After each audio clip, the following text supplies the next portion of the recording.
let's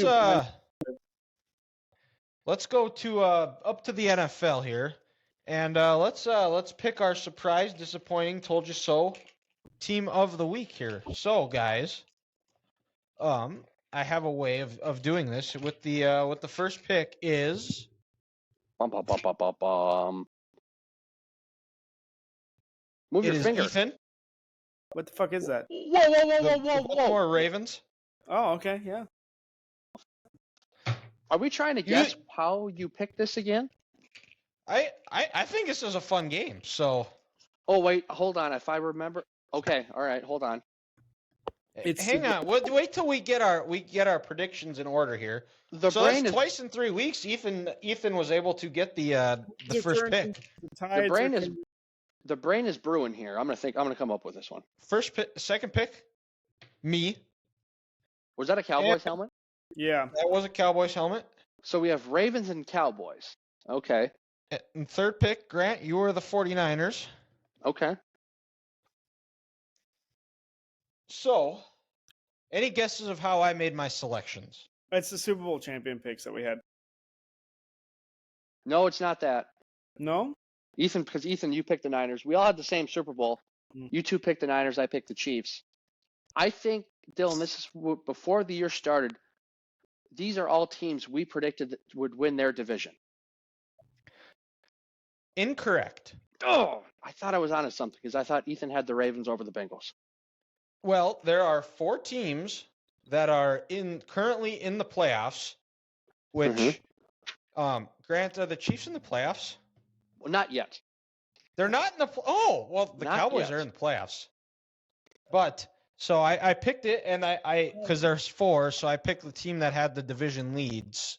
So I figured the Ravens for Ethan because purple, he likes the Vikings. There's purple in both teams. Sure. Grant, you said that if you chose a team other than the Chiefs to cheer for, you would choose the 49ers and Cowboys because they're awesome. Except last Sunday, but we'll talk about that later. Now that makes sense, Dylan. Uh-huh. I sometimes have an idea of what I'm talking about. Yeah, sometimes the old brain biscuits are spinning. Sometimes it works out. But Ethan, who is your surprise team of the week? I think this definitely has more to do with the team they played, but we're going with the Raiders. I don't know the last time I saw an NFL team score 60-plus points. I don't think I've ever seen that, to be honest with you. Well, the Dolphins scored 70 in Week 3. Okay, that was versus Denver when they were bad. That's fair. But no, the Chargers did not want to be there. The Raiders just beat the living hell out of them. They didn't have that many yards, but when you have 5 turnovers, as the Chargers did, not many games are going to go your way. No, that game was ugly. It was over, and it was kind of nice because I was able to go to bed early. So it's kind of funny. But it was not nice for Brandon Staley and Tom Telesco. No, it was not, which is actually a shame because I thought they were doing such a great job building that organization, having a culture, and just a foundation for the next 10 years there in Los Angeles. But it's funny, guys. I was actually at the gym with Alec, and I went to check my phone, and it was 21-0, and I was like, whoa, okay, not even going to waste my time watching this game. And then I wake up the next morning, and I go to ESPN, and I was like, 63-21? What the hell happened? Yeah, what was it, 49 it was point or something? It was ugly. 49-0 after the Raiders, I think, scored in this third quarter. Insane. Did you guys see the Chargers social media team? After that long touchdown to Palmer, their caption was, we scored. That's how they knew everybody was getting fired tomorrow. Yep, that's funny. The Chargers social media team, I got to give them credit. They're a good unit. Sometimes you just have to laugh at it.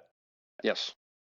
And my surprise team is the team the Cowboys played, the Buffalo Bills. They gave Dallas a taste of their own medicine. They ran it down their throat. They got ahead right from the jump, capitalized on Dallas's mistakes. They ran for over 250 yards.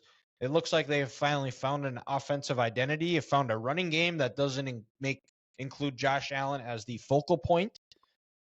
And they got a lead. And they kept that lead, and they just basically let that pass rush tee off and crush Dak's MVP hopes, and still not allowing Dallas to keep the one spot to get or keep the one spot in the East all to themselves after the Eagles lost to Seattle. But that was a game that it felt like once the Bills went down that first drive and scored, it was like, oh boy, this is going to be a tough uphill battle for Dallas because the crowd was rocking and roaring, and Dallas just could not do anything, and it was over quick. One of the few times the Cowboys weren't killing Buffaloes. Yeah, history did not repeat itself. History did not repeat itself this week. Nope. So actually, we're surprise team, right? I just want to make. I've messed this up a few times before. Yep. So as you can tell by my attire, guys, I was originally going to go with Tampa Bay here, because as Dylan would say, I am the resident Florida man, on the podcast. But literally 10 minutes before we started, I was like, "Hello, this is the easiest one of the week." Again, I'm not going team. I'm going player. How about Drew Lock? Yeah.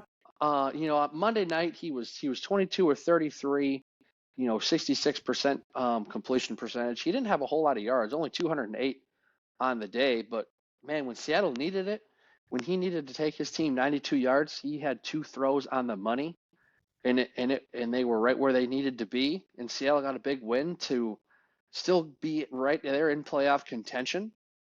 And then also, I think what was telling was on the Kenneth Walker touchdown, how he was downfield leading as a lead blocker. You could tell he was all in. Did that on a drive too before that too, Mm-hmm.